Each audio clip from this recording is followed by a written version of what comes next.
Hello, everyone, and welcome. Thank you for joining us today. My name is Moira Weir, and I am the President and CEO of the United Way of Greater Cincinnati, and we're so thrilled to have you all join us today. We're going to have a really rich discussion on a very, very important topic, something that's important, obviously, to everyone on this call, but certainly something that's really critical for our community. Just a little bit of background. I joined the United Way about a year ago, actually on March 16th, and it's been quite a year for us, the United Way, but also for many of you. We've spent a lot of time the last year listening to the community, trying to make sure that we are really being intentional in hearing what we are hearing, and also really trying to understand how we not only respond to COVID, but also what does it look like in terms of us recovering and going forward. Obviously, affordable childcare is at the top of the list. United Way is focused on economic mobility for all families. Childcare is such an important component of making that happen. In a time when we all know that equity is so important, obviously it's tragic that oftentimes where you're born and what zip code or what neighborhood impacts kind of what your trajectory will be. And so it's really important today, actually now more than ever, that we all come together and do whatever we can to support families and ensure that every child has an access for success. We are obviously very excited to be a part of this panel, part of this discussion. We are hopeful that we will continue to have rich conversations around this very critical topic, and that we will continue to work collectively together to figure out how best to meet the needs of our community. I want to thank our grantee, Groundworks for Ohio, for their advocacy on behalf of the Ohio's children and really making today's webinar possible. We're also so fortunate to have many members of the Ohio Senate and the House of Representatives joining us, and we know how busy they are. So the fact that they've made time to be with us today, we're incredibly grateful. I'd like to name the folks that we know they're on. For those of you here, maybe you can wave to let us know that you're here. But first I'd like to welcome our Senator Cecil Thomas, Senator Steve Wilson, Maria Ramel from the Senator Bill Blessing's office will be joining us, Representative Cindy Abrams, Representative Adam Byrd, Representative Cedric Denson, Representative Jennifer Gross, Representative Thomas Hall, Representative Catherine Ingram, Representative Bridget Kelly, Representative Jessica Miranda, Representative Jean Schmidt, and Representative Bill Seitz. So again, we're super grateful for your time today and your interest in this topic. The webinar is being hosted by an impressive group of community organizations I'm proud to work with every day, and certainly thrilled to be a part of this panel. Each one of them is making a significant contribution to the children and families of Southwest Ohio. I mean, really, it takes all of us coming together to have an impact in our community. All are advocating for quality childcare, and each can be a resource to our legislators, as well as not only today, but going forward.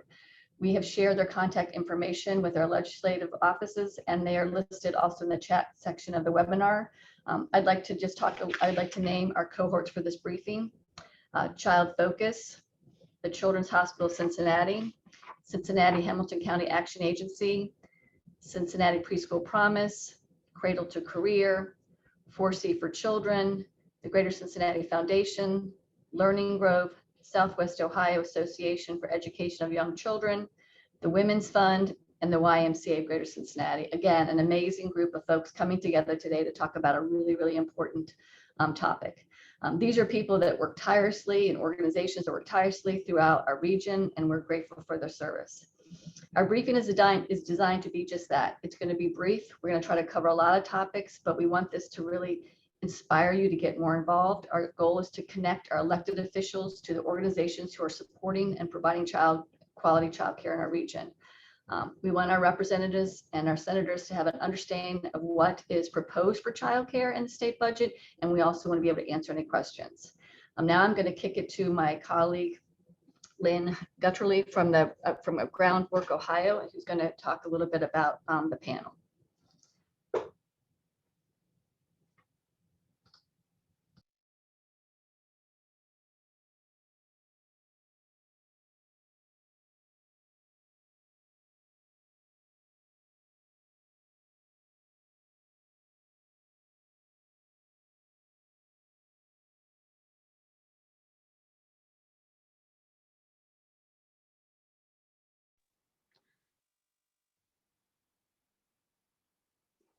Hello, everyone. My name is Julia Jacobs, and Lynn was pulled away, so I'm going to fill in for her real quick. But thank you for joining today's conversation. I'm going to level set by kind of telling you where we are in the state budget, and then leading into what groundwork is working on at this moment. So back in early February, Governor DeWine dropped his executive budget proposal where he included many different funding opportunities for early childhood initiatives such as childcare. And since then, we have gone through many different committees in the House to further negotiate the as introduced version of the bill. And we're currently waiting on a sub-bill to come out in the Ohio House of Representatives, which will lay out the groundwork of where the House has landed on after the budget, or after the going through the governor's budget proposal. From there, the bill will then be voted on in the House, go to the Senate, where it is introduced into the Senate committees, and they will further negotiate the bill, come to a conclusion, and the House and Senate will decide on what they agree on, and the governor will then sign the budget bill by June 30th. So, Melissa, do you want to take over? I see you're on now.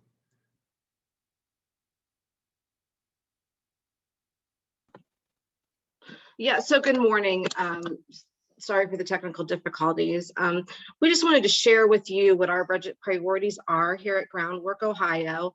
And as you know, we are an advocacy organization that advocates for the health and education of children and the health of children aged 0 to 5, and we advocate for maternal and child health issues that you deal with every day.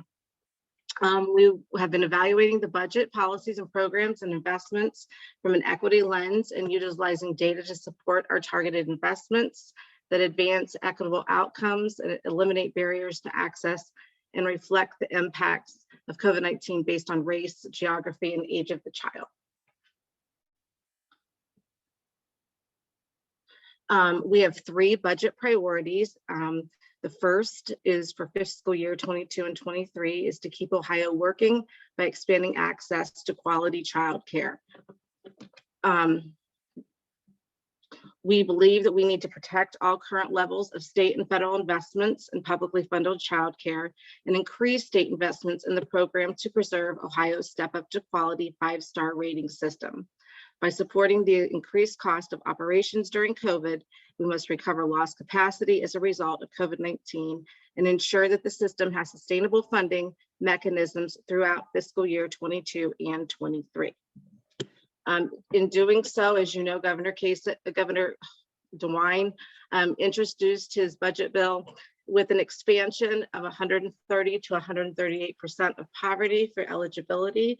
And while we greatly appreciate that expansion and believe it's a step in the right direction, we believe that really to start making differences and to assist families after the last year, we would like to see that eligibility expanded to 150% of the federal poverty level. We think this is, we think 138 was too modest, and expansion to 150 would increase meaningful relief for low-income working families. Lynn, do you? Okay. The cost to move to 150% of poverty for eligibility is between $50 and $75 million over the biennium. And we ask that the amendment increase the budget line item by an additional $50 million in GRF. Hi, everyone. Thanks to the incredible Groundwork staff for covering with me. I was not pulled away. I locked myself out of my office. So thank you. And I hope that if you have a human moment this morning, that someone gives you the grace like you all are giving me. But thank goodness I have childcare, because that would have made this Monday even more complicated. So thanks so much. And Melissa and Julie did a great job of summarizing where we're at in the budget, where we're trying to get with Groundworks amendments and with our specific advocacy. And next, I just want to talk about kind of how to marry those two. How do we get to the next, that next step? So actually, the infusion of federal dollars coming from the American Rescue Plan is a really incredible opportunity to actually act and deliver on what families and what our state needs to meet the needs of our child care system over the next couple of years. So I just want to note, briefly that the CARES Act dollars that came through earlier on in the pandemic that were enacted last March, they have all been spent. In fact, most of the dollars were spent back last summer, and then there were some dollars that continued to be spent on through October of 2020. So no additional dollars have gotten to programs, have gotten to communities, either families or programs alike since October of 2020. And in December, we were grateful to have a down payment on a response to the pandemic needs of childcare. The Coronavirus Response and Relief Supplemental Appropriation Act was enacted in December. Ohio is seeing $334 million in the Child Care and Development Block Grant funds from that tranche of money. About half of that is appropriated in Governor DeWine's proposal. So it is supporting his investment, his modest investment in increasing eligibility from 130 to 138% of the federal poverty level. And it is also implementing a rate increase for child care providers to update their rates more in line with the market rate. So the remainder of that money, I said about half is in the state budget proposal. The remainder of that money continues to be under legislative discussion to get spending authority so that it can then, the intent is that money be spent out to get some immediate assistance to child care providers and also to the frontline child care professional staff in the form of hero pay, so direct stipends to staff. So all that to say is through the current budget proposal and what stands in the legislature, that $334 million is really accounted for. And when we think on delivering on the needs of families, businesses, and communities, we are so grateful to have the opportunity to have an incredible amount of federal dollars coming through the American Rescue Plan Act dedicated to childcare. So enacted in March of this year, we know that we have $490 million coming over the next 2 years in our Child Care Development Block Grant Fund, so one of our prime federal funding sources for childcare. That money is the money that we are really looking to deliver on expanded eligibility during this pandemic time period and over the next couple of years. And there's a second tranche of dedicated child care money in the American Rescue Plan Act that's coming in the form of child care stabilization funds. That is $790 million, and all of that has to go in direct grant payments to child care providers. So really incredible bucket of relief coming to child care providers for the next couple of years. And the $490 million is really what the state has authority over to respond to these systemic needs. They can respond to the needs of families and businesses by increasing capacity, increasing eligibility to high quality childcare. I think we mentioned that our goal, our actual modest goal of getting to that 150% mark is under $100 million over 2 years. So we can certainly accomplish that with these federal dollars and do much more for families and for the system. And so we were glad to have dollars to match some of our goals. I'm going to go ahead and hand it over now to Chris Burns, who's going to speak to you from the business perspective. Chris, do you want to introduce yourself? And certainly we'll leave time for questions at the end, and all of our panelists can address them at that point to the legislators who have joined us today. Thanks so much, Chris. I'll hand it over to you. Okay, great. Thanks, Lynn. Appreciate your comments, and I'll follow up on a few of those. But I want to thank our legislators for being here today, as well as the Southwest Ohio Organization co-host. My name is Chris Burns, and I'm Marketing and Education Manager for Encore Technologies. We are an IT firm based in Cincinnati, Ohio. And I'm here representing Ready Nation, as well as our company today, because I feel that it's Ready Nation's an important national organization of over 3,000 business executives who are building a skilled workforce by promoting solutions that prepare children to succeed. And I'm here to share the business case for strong investments in childcare. Ohio, as we're hearing today, has a serious childcare crisis. Ohio's working parents understand how difficult it is to find childcare that's accessible, affordable, and high quality. And the problem is particularly acute for parents of young children, as infant and toddler care is typically less available and more expensive. And yet children under the age of 3 are experiencing one of the most crucial periods of brain development. Ready Nation recently completed a survey of 812 working parents of children under the age of 3, and that confirms how parents' working commitments, performance, and opportunities are diminished by challenges with child care. In fact, 85% of parents state that child care has impacted their work. Employers have lost almost $13 billion due to child care challenges faced by their workforce. And almost 2/3 of Ohio's parents report having difficulty finding affordable quality child care. And this study was done even before COVID, so we know that those numbers are much higher today. The significant lack of child care annually costs families $3,350 per working parent. It costs businesses $1,150 per working parent in both reduced revenue and extra hiring costs.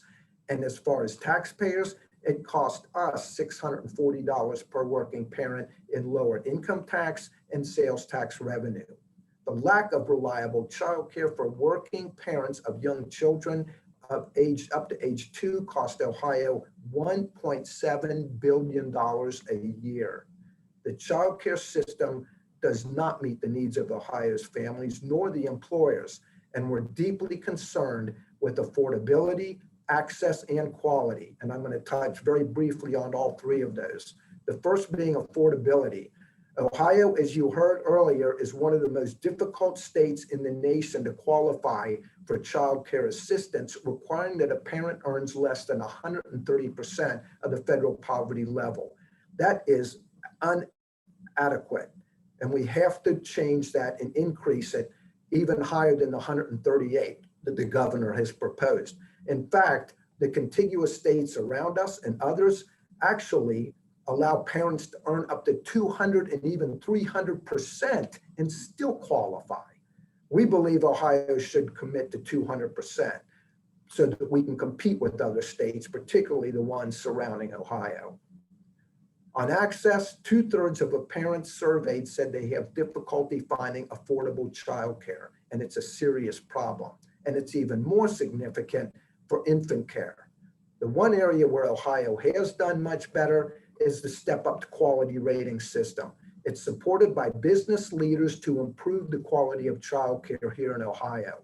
We know that early childhood development and brain science instruct us to invest in trained educators, lower teacher to child ratios, quality curriculum and assessments, and parent engagement. We know that the return on investment now for early childhood education is between 7 and 13% over the 15 to 20 years, with less remedial education in the higher ages of high school, as well as lower cost in the justice system once they graduate. It's critical. So the simple fact is that from a business leader's perspective, Ohio needs to do whatever it takes to get better access to quality childcare for working families. This is about growing the workforce of today and ensuring a strong workforce for tomorrow. I thank you for your time, and when the panel comes back at the end, I'll be happy to answer any questions. Thank you. Thanks so much, Chris, and for sharing our bold goal of getting back to 200% of the federal poverty level for childcare eligibility in our state, because that is what families and businesses need.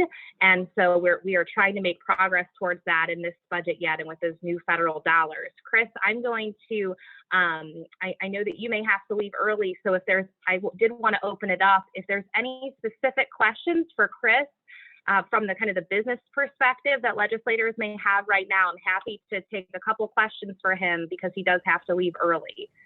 Lynette, I got that changed so I can be here through 11:45. Oh, fantastic. My Okay. apologies. Okay, well, No we'll problem. move right along. Shara's ready to go. Shara Fisher-Jackson from Preschool Promise. Good morning. Thank you, Lynn Ann. And thank you to all of our elected officials who have joined us today, as well as my colleagues in early childhood education. I am the Executive Director and CEO of the Cincinnati Preschool Promise, which is a unique partnership between the Cincinnati Public Schools and community preschools that drives equitable access to quality preschools so that all of Cincinnati's children are ready to learn. CPP is the result of the community's recognition of how important early childhood education is, and backing up that recognition in 2016 with $15 million dedicated each year toward preschool expansion. That was the will of the voters. Not only did they do that in 2016, but in 2020, they voted to renew that $15 million a year because of their confidence and focus in making sure that early childhood education was available for children. It is also because they saw results of a meaningful investment in resources to give all children a fair start. More than 7,000 children have been positively impacted with tuition assistance and better quality preschool programs. And consistently, more than 80% of parents tell us without that additional support of tuition assistance, they would not be able to have their child attend a quality preschool. The investments that are made in early childhood education have brought us data-driven results. We know that children that attend high quality preschools are more likely to begin school ready. They demonstrate significantly higher scores in math and literacy assessments. In fact, last year, 78.4% of the children who attended a high quality preschool started kindergarten ready, compared to 69% who did not. We know these benefits are demonstrated at kindergarten, but also beyond. We know that children who start kindergarten ready are better off and on track at 3rd grade, better off and on track at 8th grade, successfully earn more credits in their high school career, successfully perform on the ACT, and graduate on time. What's even more important is that we know this high quality preschool matters the most to those that are the most vulnerable, that have the most limited incomes and the most social challenges. Our results have shown that African-American children with limited incomes benefit the most in how ready they can become for kindergarten and learning when they attend high-quality preschool. There is a willingness to create new partnerships. There is a demonstrated benefit to dedicated resources. And now is the time to make sure that early childhood education is accessible and affordable, and that we create a situation where the system that includes children, families, caregivers, providers who are small business and entrepreneurs are not only supported, they are stabilized and they are positioned to thrive because our future depends on it.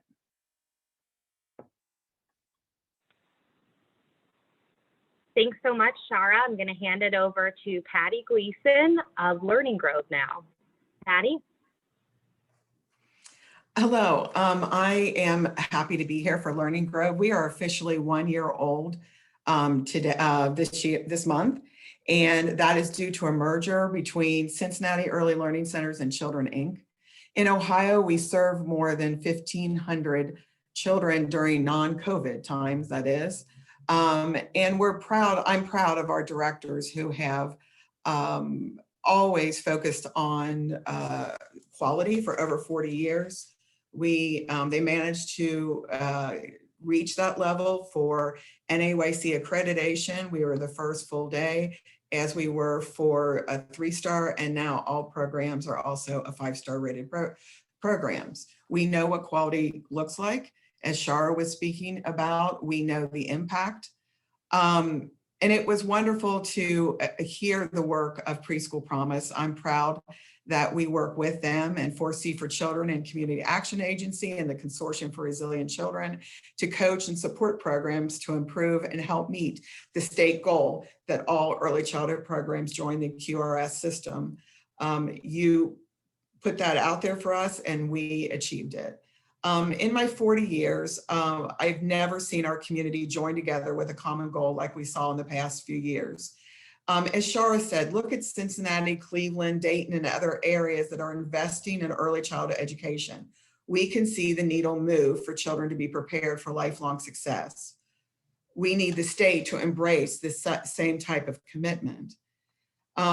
As I said, I've been doing this a long time. People might say I'm old and cranky, but I'm frustrated that we're still working with a broken funding structure. This isn't news to any of you. COVID has highlighted the importance and the crisis in early childhood care and education. There's national coverage about it every day. I was asked, what do centers need? What do programs need to be solvent and support our children? And what we need is what our teachers and our parents need. Our teachers need to be paid a salary that reflects their education and the work they do. Our parents need access to quality care, as Chris talked about. We need 200% at a minimum of eligibility. And one thing I think is so important, and again, came out through COVID, is that early childhood education is the solution for a two-tiered problem. We support the current workforce, and we are offering the best environment for the future workforce to be nurtured and inspired to be the employees we all want. We know how to fix the problem. We need your support to invest and be champions to invest now, and when the federal money comes available, to make programs funded through PFCC, to be identified as the educators as well as the workforce solution. And I appreciate your time today, and I will hand it back to Linnea. Thanks, Patty. I'm going to hand it over to Tracy Polinis. She is the owner and operator of Cozy Care Nursery School and Child Care. That's a family child care program. Tracy?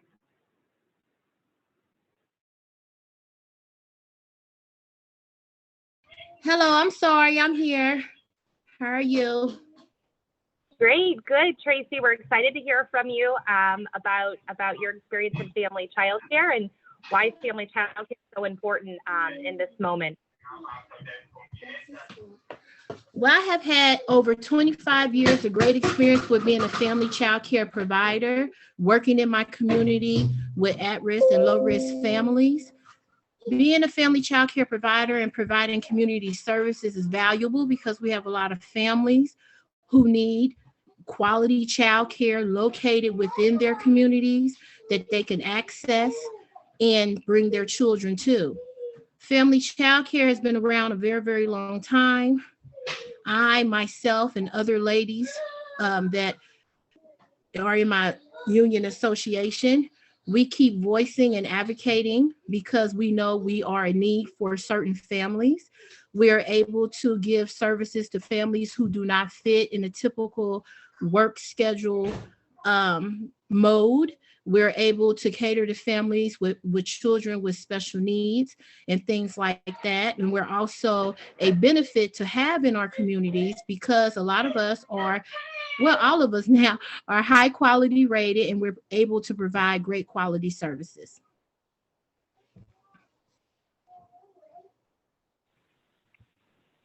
Thanks so much, Tracy. And then our last panelist is going to share with you Jorge Perez from the YMCA of Greater Cincinnati. Well, thank you so much for joining us, champions of early childhood education. You know, as president and CEO of the YMCA, and the YMCA is one of the largest providers of child care services across the state of Ohio. What we heard from the previous speakers is that we have a challenge that's universal, a challenge that's foundational, and a challenge that specifically tackles the industry.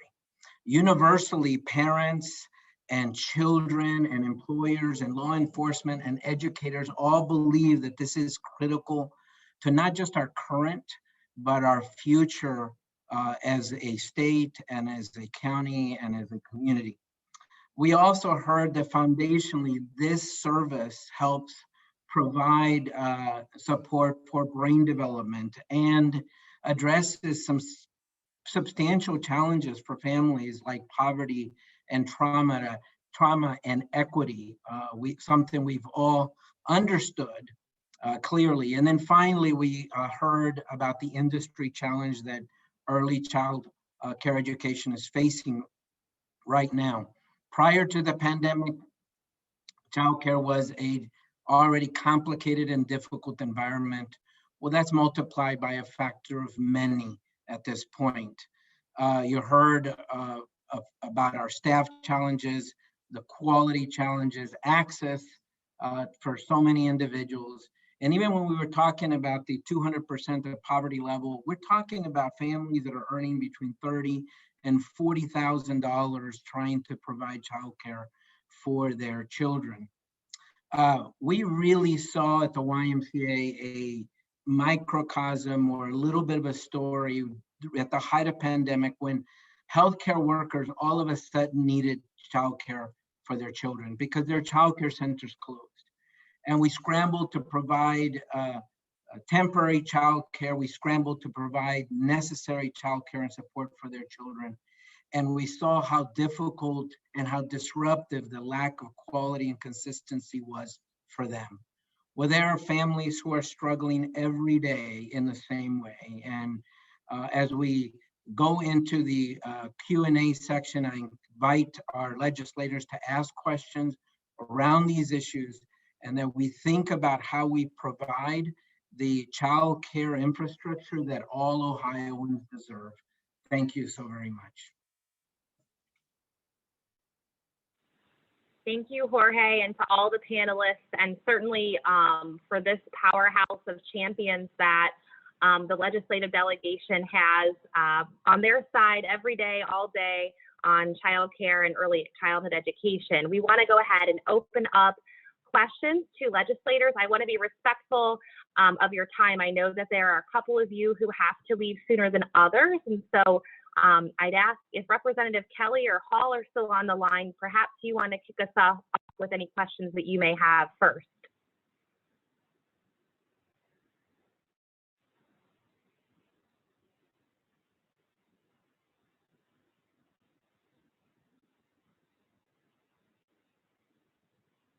And if not, there's no need to be shy. Anybody can jump in here, just take yourself off mute and ask a question. Perhaps, I believe Senator Thomas is on the line. Yes. Is there anything that the panel can address for you, Senator? Yes, I have a couple of questions. My first question, I know the legislators, might have been a year or two ago, we voted to require that in order to be a quality child care facility, there had to be someone on staff with a 2-year college degree, I believe it was. And as a result of that, a lot of agencies, I should say a lot of the providers fell off the grid, if you will. And so did that create a problem? And my question is, was there an exception as far as equivalency, maybe 2 years college education or equivalent training? Was that, did that cause a problem? Is there something in place that corrects that? Sure, Senator, I'll kick us off and then I may hand it over to Patty and then Jorge to comment on this. Yeah, you are correct that the legislature, in fact, embraced the Step Up to Quality framework that has been built over the past really almost couple of decades now. And it does require all programs to receive publicly funded dollars to be participating in our 5-star Step Up to Quality system. So as of September of 2020, we have 100% of all providers participating in the quality system. Then by 2025, the requirement is June of 2025, all providers have to be at a 3-star or above, so 3 to 5-star in that high quality range. And you're right that among the different requirements of quality, certainly at that 3-star level, that staffing and investment in high quality staff and the skills and credentialing behind staff kicks in. So I don't believe that we have seen a drop off as a result of those credentialing requirements yet. And in fact, there's been a state response to providing lots of different pathways for staff to get there. It doesn't require all staff, so it's a certain number of percentage of staff among programs. There's a career pathways level that recognizes ongoing professional development and experience on the job, in addition to more formal credentialing to get there. But I'm going to hand it over to Patty from Learning Grove to kind of comment on how she's seen this transition unfold in the community with high quality providers like herself. Thanks, Lynn. Well, I think we have number one, as I said, we've always been supportive of various accreditations and quality rating. I think that the state was correct in saying that everyone has to have at least 1 star, which is and the program's got lots of support, especially through 4C, to get that 1 star rating. So I think that it was the right thing to do. And I think we need to keep moving and funding so that people can get to higher quality. I think programs want higher quality, but as Lynn said, and I've seen things in the chat box, it's incredibly difficult to staff if we are not paying wages that, as I said earlier, reflect the education of our teachers. It's very difficult to get them in programs. And it's what I've seen also is colleges pushing back on in the pre-K through 3rd grade and now 5th grade of spending a lot of focus on the early childhood piece, because they say the teachers don't make wages that reflect that work. So I appreciate UC's online program, but we need more and more colleges to support this effort once we get salaries where they need to be.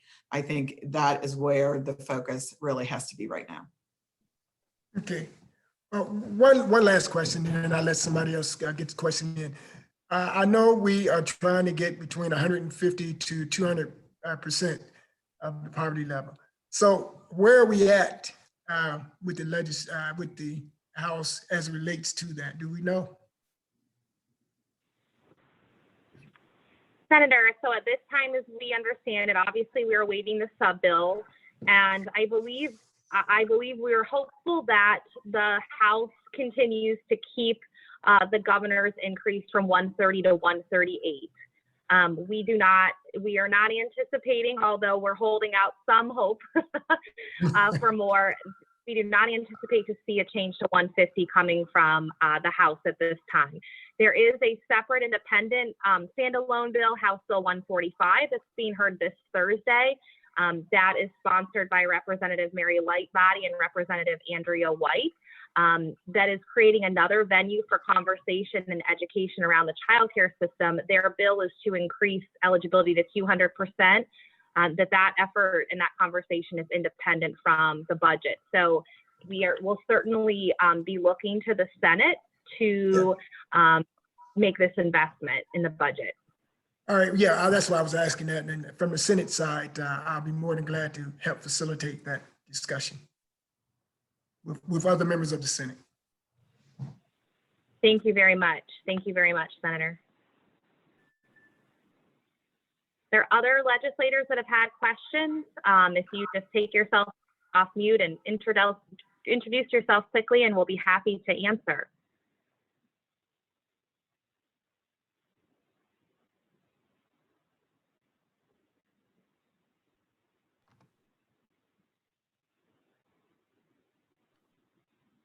Well, I got another question if the other senators aren't. Go ahead, Senator. Okay. I have a passion for the children. I'm sorry. I know you do. We appreciate you.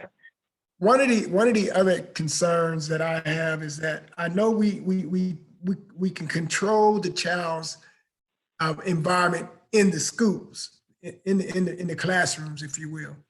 But once they leave the controls of the classroom and they go back to their external environments in the home, are we doing some things to help the family, if you will, to keep the child on track with what they're learning inside of the classroom?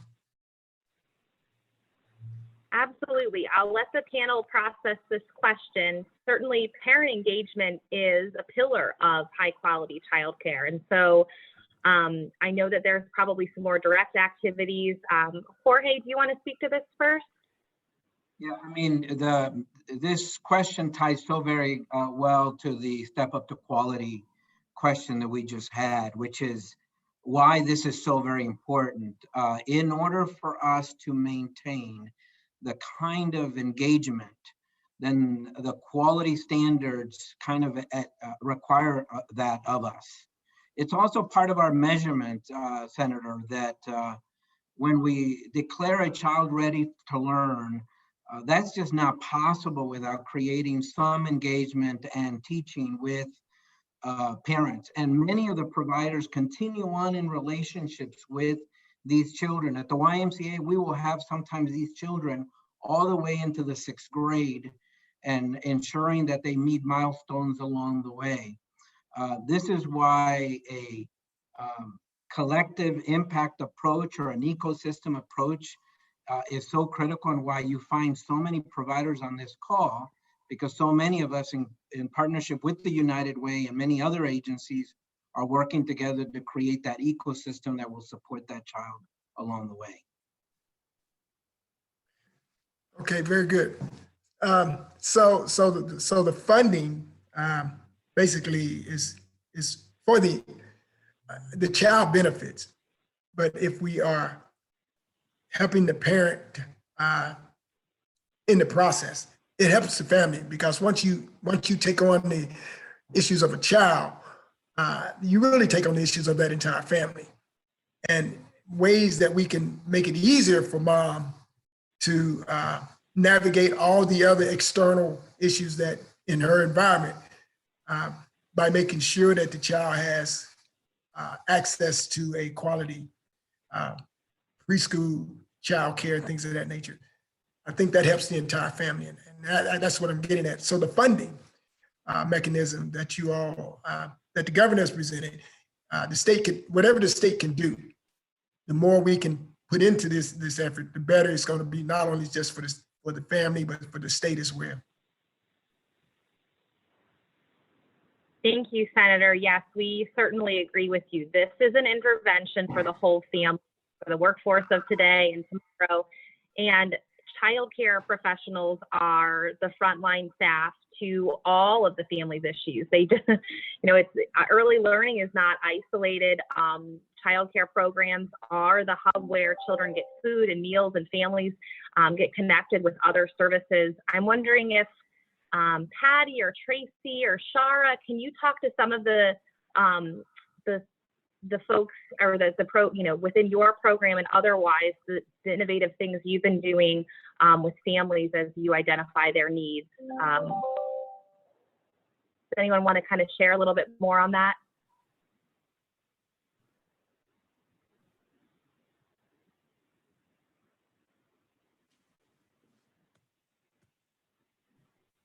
Well, Learning Grove has family partnerships and family engagement as a key piece. The United Way has also been supporting and focusing on the multi-gen approach. We have different funding that from a donor that allows us to also work with the schools at Cincinnati Public in three different locations right now. With early childhood resource coordinators. So our goal there and in our other programs is to not only provide early childhood education and allow them to work with a clear mind and a happy heart that their children are happy and well educated, but also to look at any barriers that they might be having concerning housing, education, health, and things like that, to make sure that we can connect them, not just refer them, but actually work with them and connect them to services that they might, or supports that they might need, make sure their whole family's goals are being met. That's good to know.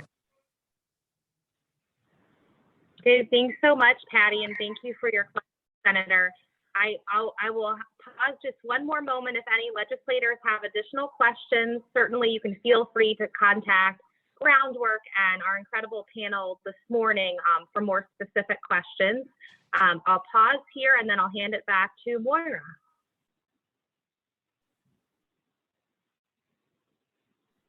Well, I got one question real quick. Very good. Do the parents have do you all have a pamphlet with all of the various services that are available? I just saw someone pop up on the screen that they have bus tickets that they can give that's provided to parents. It would be great if there was a pamphlet with all of these available resources with a phone number that the parent can pick up the phone and call. Just a question, that's all. That you can provide to the parents. Senator, I appreciate your question, and I would tell you that I think many of us provide the additional supports and partnerships that parents need. But the question you're asking is directly tied to the funding that we're asking for. Right now, that question is answered by us saying we piecemeal a lot of that work together because we know that these families need that. What additional funding will do will ensure that we get adequate and complete wraparound services so that we're not trying to kind of move these pieces together. We provide families with the supports they need, and as you saw earlier, that includes transportation, food, mental health services, but many of us do so by pulling together other resources. We'd love to be able to work together to provide all the supports that the families need. So in short, the answer is yes, often we provide the families the support they need. Can I just say thank you, Jorge? That's such a good point. I just wanted to add on to that is that, as I stressed, that was a separate funder, a donor that gave us that support. So we are constantly piecemealing things, which means that a lot of times the services are erratic. So we have it this year, we might not have it next year. So these are the type of things that work, but we need ongoing funding to make them be consistent and comprehensive to all programs that they have that ability. So in order to really have the impact, a sustainable source of consistent funding so that you can plan ahead and do all the things that you want to do, and knowing that that money is going to be there makes it a lot easier. Absolutely. Okay. Absolutely. And even in our agency, when we're talking about teacher salaries, it's very scary to ever rely on donor gifts for ongoing teacher salaries. So in the past, we did lots of bonuses because we had the money for a moment, but a teacher can't plan their where they live and what they can afford and based on a bonus. They need salaries that really support their ongoing ability to have a stable life. Okay, well, I think the COVID-19 crisis has opened our eyes to some very, very essential needs of our state, our workforce, how it ties into childcare and all of these things. We have to be mindful and take those things into account as we move forward with budget resources and things of that nature. Thank you. Thank you, Senator, and thank you to all of the panelists' comments. I just want to reiterate that, Groundwork, our budget goals that are shared by all of us are to create sustainable funding and to fully fund the quality system. The framework that we have, the evidence-based Step Up the Quality framework, I'm often reminded by providers who are innovating and doing more for families that we can do more, but we have to provide sustainable funding for quality and also continue to reach more children. We typically serve 117,000 kids in publicly funded childcare across the state. We are down to 97,000 at this point. And so, a modest increase from 130 to 138% recovers about 2,000 of those children. And and we are really looking to serve what we did prior to COVID and beyond, because we know that families need it now more than ever. So we support both access and quality, and know we have to do both, and have an incredible opportunity with the state legislature to plan for those investments on the state side, and have this opportunity with the federal investments to really get it right in the next couple of years and make those long-term plans for our system. So thank you so much for your comments. We hope that you will engage with us and advocate with us, and that we can be partners and resources to you. I see there's a number of questions in the chat box coming from some of the participants. We would love to address those. None of the comments that have been shared surprise us, and we do want to consider and respond to those in our advocacy as well, and we were happy to do so offline. I'll hand it back to Maura just to wrap up this panel. Thanks so much. Thank you, and thank you all for joining us today. And I would just add something, Senator Thomas and others, that 211 is also a great resource. Feel free to have families call 211 because we can provide information with all these topics. But in closing, with our partners, United Way fights for the health and education and financial stability of every person in our community, and that's why child care is so important to us and one of the major focuses that we have.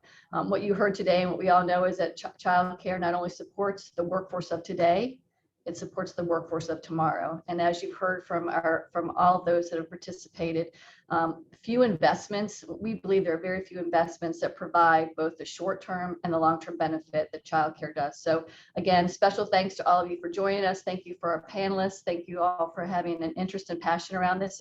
I keep saying, if not now, when? And now is the time for us really to get behind this really, really important initiative. So thanks everyone for joining us, and we hope to see you soon. Thank you. God bless.